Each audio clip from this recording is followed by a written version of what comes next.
Heute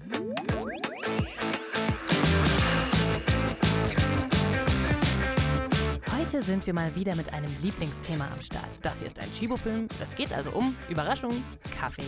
Vor allem um den nachhaltigen Kaffeeanbau. Psst, du kannst jetzt aufhören. Die Kaffeepflanze war doch nur für unseren extrem originellen Einstieg. Wer bist du denn? Ich bin Fanny aus dem Kaffee-Nachhaltigkeitsteam und verantwortlich für unsere Projekte in Vietnam. Okay, kurz für mich. Was unterscheidet denn den nachhaltigen Kaffeeanbau vom herkömmlichen? Die Unterschiede sind vor allem faire Löhne, menschenwürdige Arbeitsbedingungen und Umweltschutz. Die sind heute abgedeckt durch Fairtrade und Rainforest Alliance und wir haben aktuell ca. 20% unseres Kaffees nachhaltig zertifiziert. Das ist aber erst der Anfang und wir müssen deutlich mehr machen. Wir haben viel mehr Kaffee im Sortiment von tausenden Kleinbauern aus Guatemala, Honduras und Brasilien. Und auch diesen Kaffee möchten wir möglichst umweltfreundlich und sozial beziehen. Im Vordergrund steht in allen Ländern die Existenzgrundlage der Farmer und Farmerinnen deutlich zu verbessern und Resilienz gegen den Klimawandel aufzubauen. Das heißt, daran arbeitest du jetzt speziell für Vietnam? Genau. Vietnam ist einer der wichtigsten Kaffeelieferanten weltweit. Die Probleme speziell in Vietnam sind Armut und neue Studien zeigen, dass bis zum Jahr 2050 ungefähr die Hälfte der Flächen nicht mehr für den Kaffeeanbau nutzbar sein werden. Dazu kommen auch noch neue Gesetze, die bald in Kraft treten. Oh, meine Lieblingswörter darf ich. Du meinst bestimmt das Lieferketten-Sorgfaltspflichtengesetz und entwaldungsfreie Lieferketten? Ja, genau. Wir müssen zu Recht nachweisen, woher jede einzelne Kaffeebohne kommt. Das geht wirklich bis zurück zum einzelnen Farmer.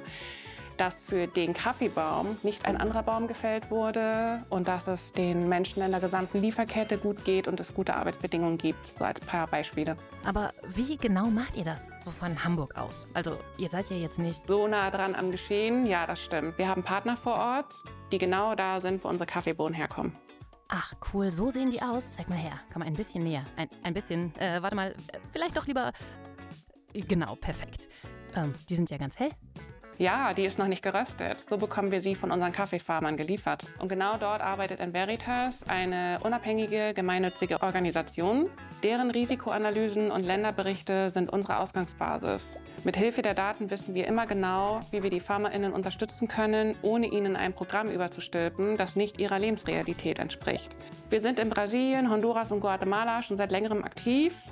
Kenia befindet sich aktuell in den Startlöchern und in Vietnam ist es jetzt im Sommer richtig losgegangen. Das wird das größte und längste Programm, das wir je hatten. Wir wollen in den nächsten 5 Jahren mit bis zu 20.000 Farmerinnen und Farmern zusammenarbeiten und Enveritas wird regelmäßig messen, wie wirkungsvoll unsere Maßnahmen sind und ob wir sie gegebenenfalls anpassen müssen.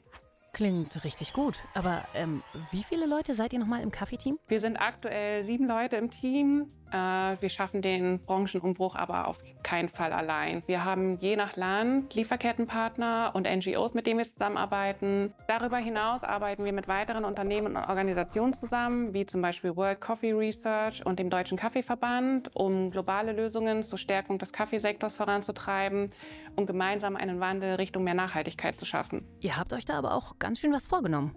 Das müssen wir auch. Und wir müssen die Ursache der Probleme jetzt verstehen und die Farmerinnen und die Arbeiter auf den Plantagen in den Mittelpunkt unseres Handelns stellen, gemeinsam lernen und erproben. Das braucht Zeit und wir werden die Effekte dann auch erst in einigen Jahren sehen.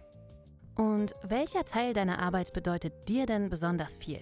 Also das Besondere für mich ist, dass wir den Farmer in den Fokus stellen und den Dialog suchen und ihm zuhören und auch gemeinsam Dinge ausprobieren. Beispielsweise Produktion von Biokohle, wo der Farmer eine kleine Maschine auf den Hof bekommt, alle Abfälle reinschmeißt und am Ende Biokohle rauskommt, die er als Dünger verwenden kann. Und das testen wir gemeinsam mit den Farmern.